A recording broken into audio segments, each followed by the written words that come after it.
Hi, everyone. Welcome to our session on How Open is Open, a conversation about open access publishing, transformative agreements, and DEIA. In today's presentation, I'd like to introduce ourselves as we kick off the panel discussion, and then we'll also give you a little bit of an overview about what we plan to cover today, and then we'll head right into our session. We do hope that you'll join us for our live Q&A and that you find this session informative and helpful. So my name is Sarah Norris. I am the Scholarly Communication Librarian at the University of Central Florida, and I will turn it over to my colleagues to introduce themselves. Hi, everyone. I'm Chris Vitus. I'm the Electronic Resources Librarian and Interim Head of Acquisitions at Clemson University. Hello, everyone. I'm Nick Newcomer. I am the Vice President of Sales and Marketing at IGI Global. Excellent. So as I mentioned, what we're hoping today is really a conversation starter and a discussion. So while we have some guiding questions in today's panel discussion, we're not going to have a formal presentation. What we're hoping to do is really provide some talking points and some discussion that we can then expand on in our Q&A. What we are hoping to do is look at a variety of different topics related to DEIA, open access publishing writ large, and also transformative agreements. So we're going to frame that conversation with a few questions. And then, as I said, this will be really iterative and discussion, and we hope that we'll continue that discussion through the Q&A. So we're going to head into our first section, which is DEIA and open access. We have a couple of different questions that we're hoping to address in this section. The first is, what mechanisms currently exist to support DEIA and open access? And then also, what are the issues and challenges related to DEIA and open access? So I'll kind of kick us off, and then of course my colleagues will chime in, we'll share our different perspectives. I will also mention that we are not necessarily experts in these areas, but this is areas that we do have an interest and work in our positions, whether it's at a library or at a publisher. So I think in terms of what mechanisms currently exist to support DEIA and open access, at its core, open access really does aim to support DEIA. It's a place in which research can be published and made accessible to anybody, anywhere in the world, really making truly unfettered access to information globally. And that at its core really does have that DEIA aspect at heart. Equally, I think from the publishing side, it has the opportunity and mechanism to really expand global participation, right? If it's freely accessible, we want to be more inclusive. We want to be able to have global representation in that body of research. And so it's not only from the user perspective, but also from the researcher author perspective as well. And then a couple of last things I'll touch on are just some other mechanisms, different models like Subscribe to Open, which really is a mechanism for libraries and other institutions to support the transition of a journal to fully open access. So not only is it free for everyone to access, but also the authors don't have to pay article processing charges, which can be a huge barrier for many researchers globally. So that in itself helps seek to provide that space for diverse voices in research. Having those APCs can be a real cost barrier and a reduction of diverse voices. And then lastly, we'll talk a lot more about APC waivers and transformative agreements. Those are certainly other mechanisms that can aid in DEIA that I think are very helpful, especially APC waivers are really helpful for making sure that those from certain geographic regions, or maybe even those with certain kinds of income thresholds, or a specific type of researcher, perhaps a junior researcher like a graduate student, that can help reduce or even fully cover their ability to research open access, which is really important. And then we'll talk a lot about transformative agreements today. There are a lot of really positive things from a transformative agreement, especially locally at your institution.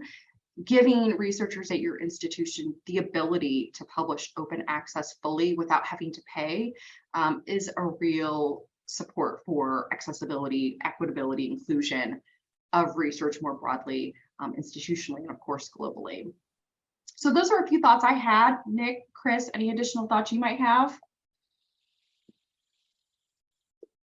Yeah, I think I could probably address and kind of build right off of some of the issues that you were mentioning right there. And honestly, what are some of the issues and challenges related to DEIA and open access within the next question? Cost. I think that's the elephant in the room per se. And you had touched on a few elements that the publishers look at, including those APC waivers, which absolutely important.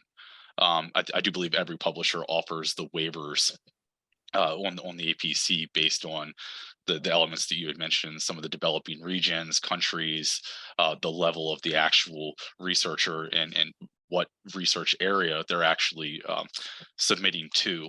So, IGI Global, from our perspective, from my understanding, we do offer those waivers. That is something that is an absolute. It's a must. But what I think everybody has to understand is that there still is a cost to publishing. So, from the submission to the setting up the agreements, the copyrights, the peer review, the manuscript management, the production, the distribution, and all of the marketing, that does come at a cost. And that's where the APCs come into play. So on standard publishing, you're positioning the research into a publication that is then sold. On the open access side, I think we all understand journals that it's just completely open to the Creative Commons, so anybody can access it. So somebody does have to pay.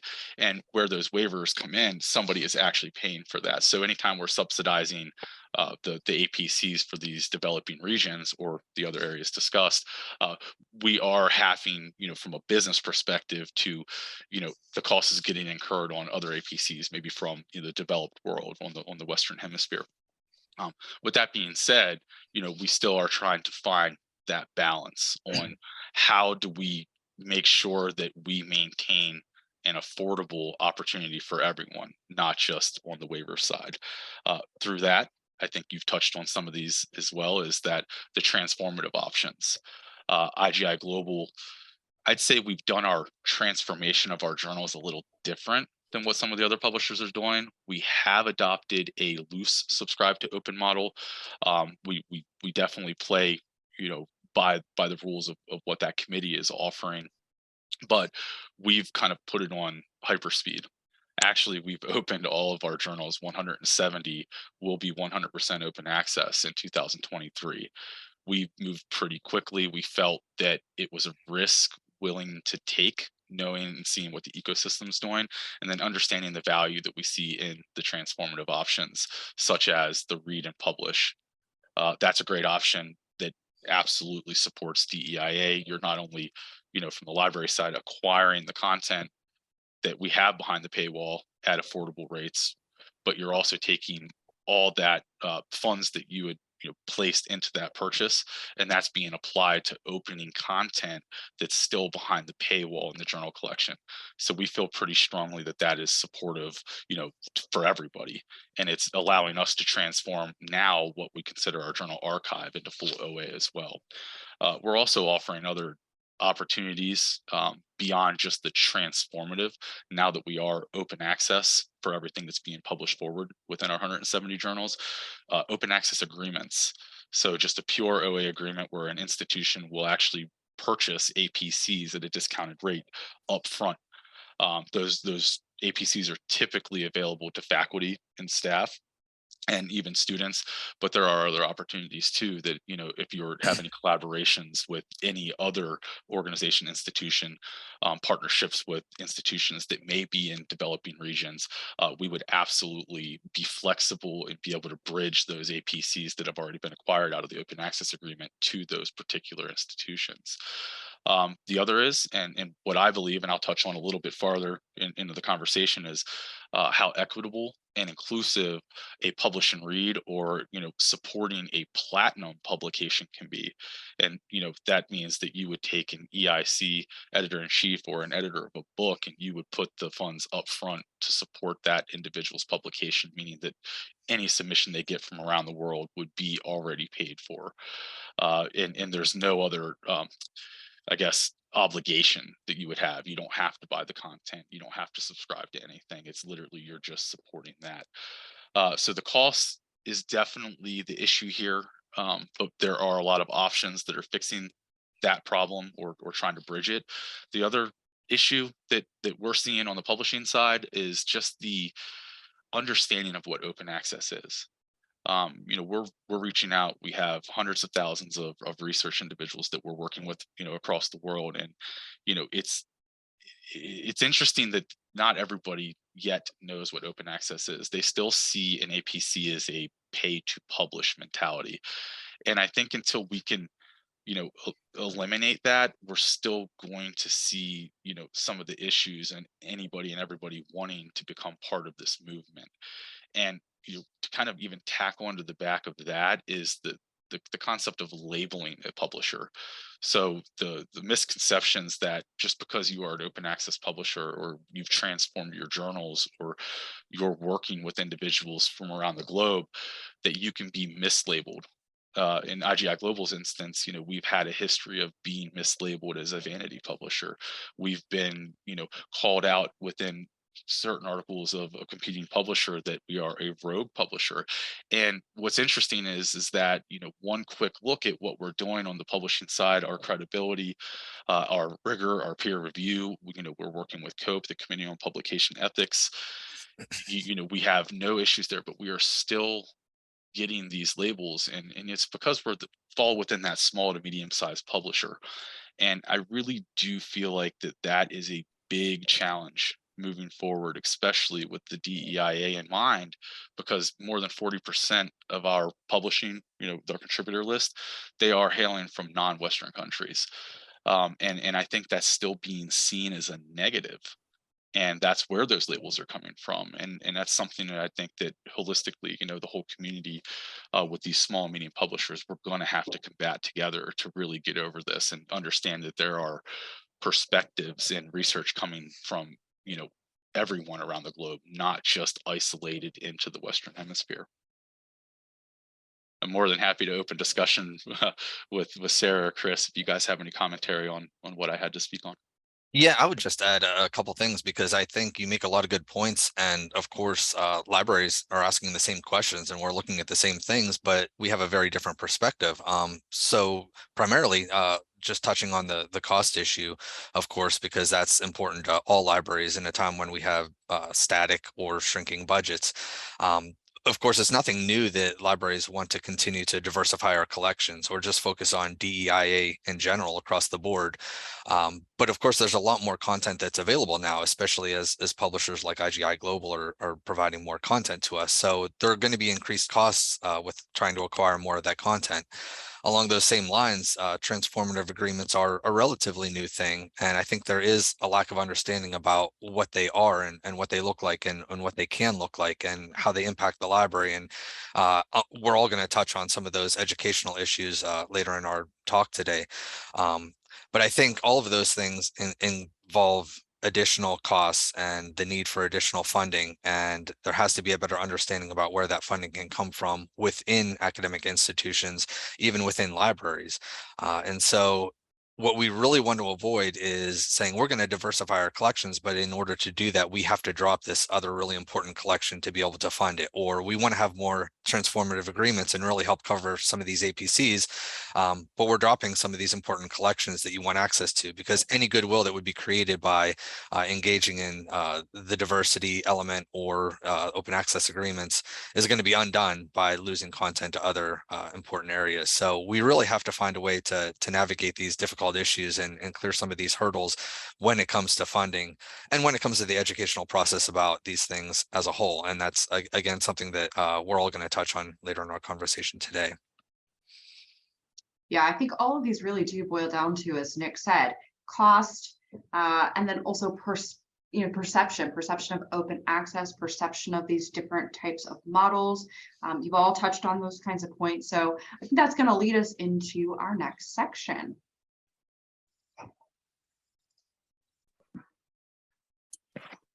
And now we move into section 2, and we're going to explore transformative agreements just a little bit further.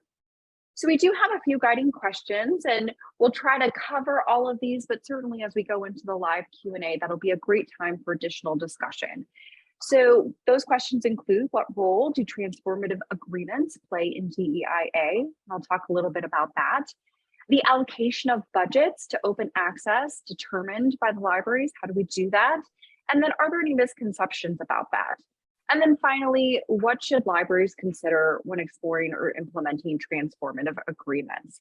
So I'll go ahead and kick us off on this, and then Nick and Chris will also chime in as well. I'll first talk about the role of transformative agreements in DEIA.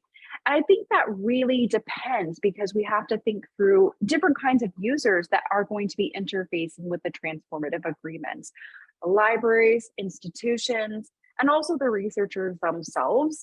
So I think from a broad perspective, a transformative agreement really can play that key role in DEIA by allowing different kinds of researchers the ability to be able to publish open access where that may have been inaccessible to them before. So by way of that, the goal is to really have a more diverse and global representation in that research. And certainly libraries can play a critical role by endeavoring to participate in transformative agreements, giving that mechanism, especially to different populations at their institutions that may have gaps in access in terms of funding.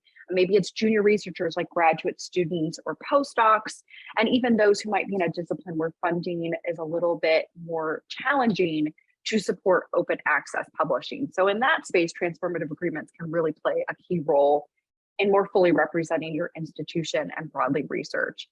And then from the researcher perspective, a transformative agreement can be helpful for them to be able to have, again, that access to open access publishing where it may not be fiscally feasible for them. Certainly, we'll be able to give them the opportunity to also publish in the places they want to publish. Oftentimes, I'll hear from faculty and other researchers that want to publish in high impact and core journals, and having a transformative agreement allows them that flexibility to publish in those hybrid open access journals and to be able to publish in the places that they want, with open access not being a barrier for them. So those are a few thoughts I had. I will turn it over to Nick and Chris to talk about any of the other questions or chime in with that one as well. Yeah, so I agree. All those points are absolutely spot on. And I think another thing that gets lost in all of the transformative and offering the publishing opportunities is the actual OA content itself. So the more funding opportunities we have through the transformative opportunities, the more OA content is being produced, which is freely available, which gets it out from behind the paywalls so that the developing regions, the individuals there, can access it free without having to have their library or themselves pay for it. That's really where those transformative open access agreements sit right now, with the way that they're formed, with libraries acquiring the open access APC, either the waivers or doing it as part of a read and publish opportunity. They are supporting their faculty, which in turn, is opening their faculty's work, which can be shared out to the masses. There's another side of this too, and it's more of the publishing read that could be really supportive of DEIA. And that's where a library or any other funding group for that matter can actually acquire APCs for an entire publication. Say their faculty member is working with a publisher on a book project, or even supporting a journal volume. The library can step in and actually pay the APCs for anyone who submits to that journal to support their faculty's leadership. That's possibly the most diverse and inclusive that we can get to, because those submissions are going to go out to everywhere. It's everything that we're doing with IGI Global. It's on a double-blind peer review, so nobody's going to know what region it's coming from. You truly are opening the opportunities up to the masses at that point. But yeah, those are just some of the elements that I've already discussed. A few of the other elements on how this all supports that DEI ecosystem. So I'll pass it over to Chris for him to chime in.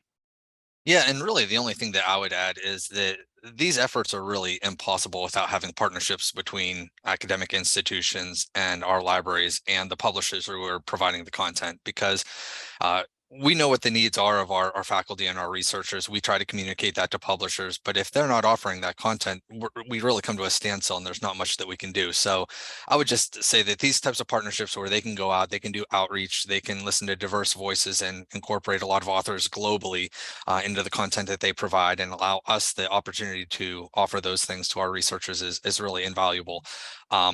So without that process taking place, really, there's not much more that we can do on our own. And I think that's why a session like this is really important, where we're partnering together with a publisher just to add our voices together and try to come together and make these things more possible across the board. Yeah, I'll agree. And in terms of things like the allocation of budget, that's where it's really critical to have those conversations with publishers, with the libraries, to discuss what's feasible, what options are available, what version of a transformative agreement.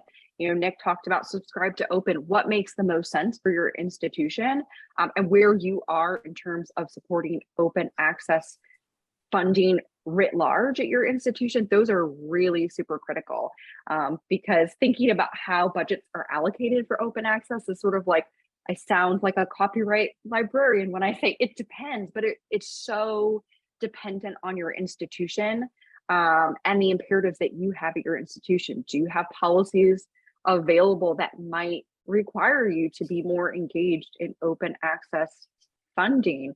Is it specific to publishers in particular? Can you have select open access funding that you facilitate at your institution?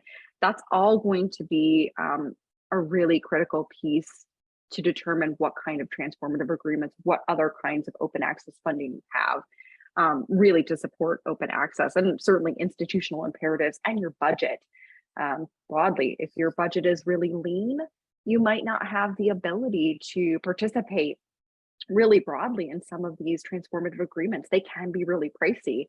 And so to Chris's point, that's where having that conversation with a publisher about the options that are available and what makes most sense for your institution and your researchers is really critical. I think you said it best. Flexibility is key. I think that's the where we're at right now in the ecosystem. There are so many different models out there. Not every model is going to be the same. There are going to be little nuances from publisher to publisher, the size of publishers, what a medium-sized publisher like we can do compared to some of the larger international, conglomerate type publishers. It's just asking the questions at this point and determining how any publisher, including say IGI Global, how do we fit into what you're even able to do? That's where we're at, I believe, in this kind of metamorphosis. Absolutely. Any other thoughts or perspectives in this section? Yeah, I can add a little bit about some of the misconceptions when it comes to transformative agreements. And I think there's really at this point tremendous opportunities for outreach and for education, both within libraries and within the departments and across the university. The reason I say that is that I think there are a lot of people who know a little bit about transformative agreements, and I'd even put myself in that position, even though I might work with them regularly. There's always more to learn because as we talked about earlier, no two transformative agreements are going to come to us in exactly the same way. So if it's presented in a new manner, we have something new to learn or a new conversation to have or a new way to relay that information out to the people who are going to be impacted, like our researchers and our libraries. I would also say that I think a lot of us know just enough about transformative agreements to be a little bit dangerous. And I think there's this perception that's been developing recently that any transformative agreement by default is a good thing. And we would want more transformative agreements in place. And I hear that a lot from library administrators and especially from the faculty who are doing the publishing, who want to have the APCs covered. And while that can be true, just like any standard licensing agreement, there could be downsides to the agreement and there could be upsides. And a lot of it really boils down to costs and budget and where that funding is coming from. And I think that's another educational opportunity across the university as a whole, because if the library is going to be taking on some of the charges for the APCs, it either has to be covered by extra money that the library has, which is a non-existent thing these days, or it has to be covered by some of the departments who are going to be asking us to fund things for them, or the university administration has to increase our budgets. None of those things are really easy in practice. There are a handful of transformative agreements that might incorporate those costs, but they're few and far between. And again, everyone is different. So we can't just assume that by adding a new transformative agreement, it's going to be naturally a good thing for everybody involved.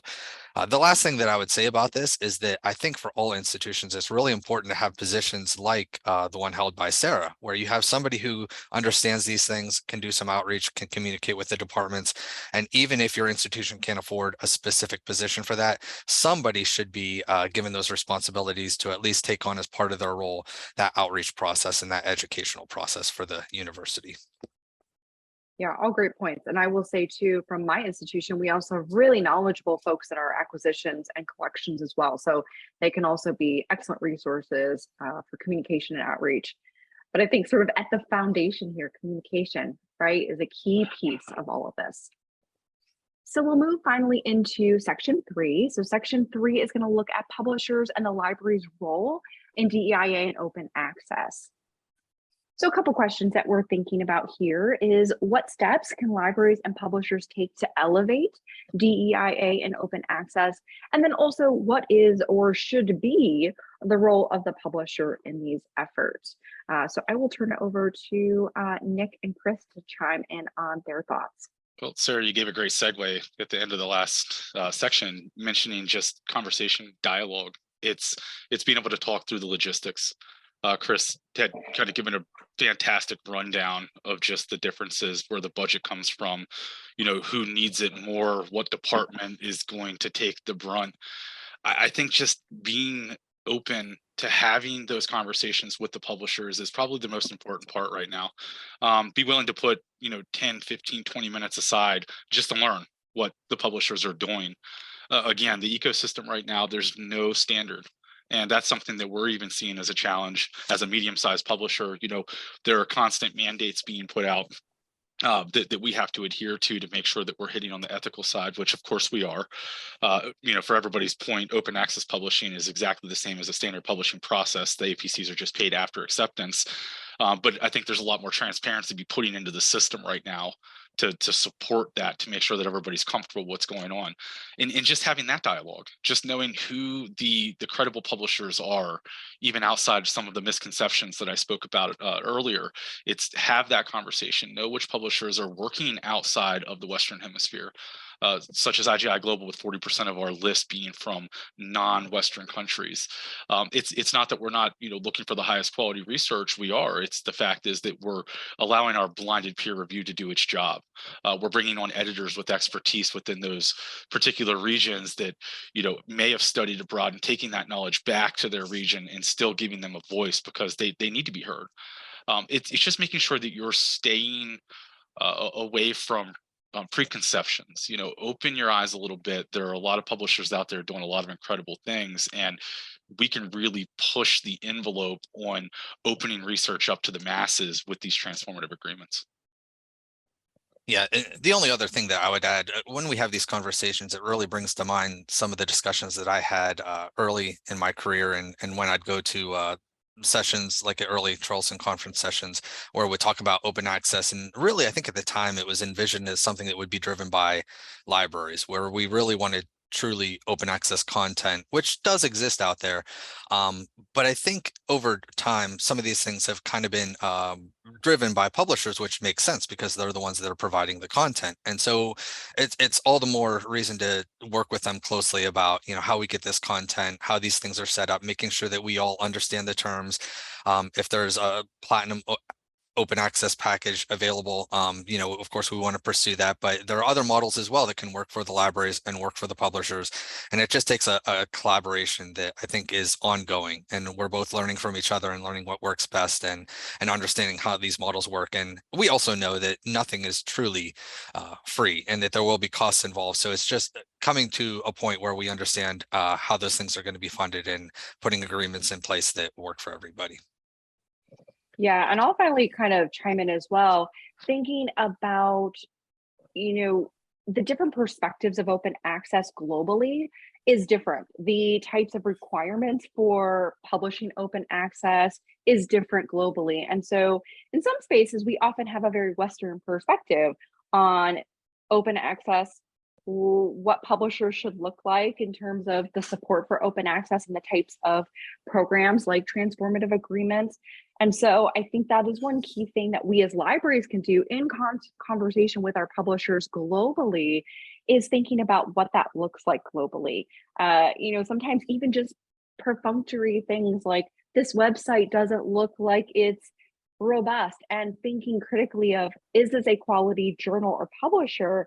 Maybe their website isn't as strong looking because they are coming from a developing nation where it is still a very good journal, but maybe they just don't have technical infrastructure. And so those are some sort of simple things that I think about that we sometimes forget, and we make assumptions with regard to credibility in terms of open access space, which can be difficult, but we do want to have those conversations and really think about everything critically in a global perspective. Yeah, and from the publisher side, kind of our responsibility is that continued education. So, we have to educate the research community as well. I think, open access is floated around a lot in these discussions, libraries, publishers. It's still not necessarily out there to the masses, especially within some of these developing regions. They don't necessarily have the same information that we do, or the same perception on what open access actually is. So we do a lot of work on that side to make sure that everybody that's working with us, both on the standard side and the open access side, truly understands the entire holistic ecosystem of what the publishers are doing. What else we need to do is just maintain ethical practices. That's bar none. And there are groups out there, that are kind of helping govern this. Those groups are, pinpointing mandates. They're looking at the ecosystem. They're making adjustments, tweaks here and there. It's up to us to make sure that we're evaluating those and abiding by them in most cases. And another thing that we have to do as a publisher is we have to not necessarily always abide by some of these mandates or some of these intricacies that are pulling down through, and in some cases those mechanisms may have some biases that are part of more of that Western perspective on how publishing should look. So I know that IGI Global, in many cases, we question some of the things that are coming through, and we do push back. So we have to maintain a voice and not allow the ecosystem itself, like the publishing and kind of protecting Western publishing prominence. We have to kind of, I guess, nudge a little bit back to them and say, you know what, you're really developing policies that are excluding, or you just are, pushing this particular journal away from not being put in that repository because this individual doesn't meet your criteria. Well, as Sarah said, there are differences in different regions. It's going to take time to get everybody on the same page to understand how we're going to do this together. And really that's probably the most difficult aspect of this. It's what can we do and what can't we do, and then how do we protect those voices from these forgotten areas. All of these observations really highlight the need to continue having these conversations, and it's why I personally am really excited to hear about some of the feedback from our question and answer session. Absolutely. Yeah, this is a great time, and we look forward to continuing that conversation with you all. Thank you. Thank you. Thank you.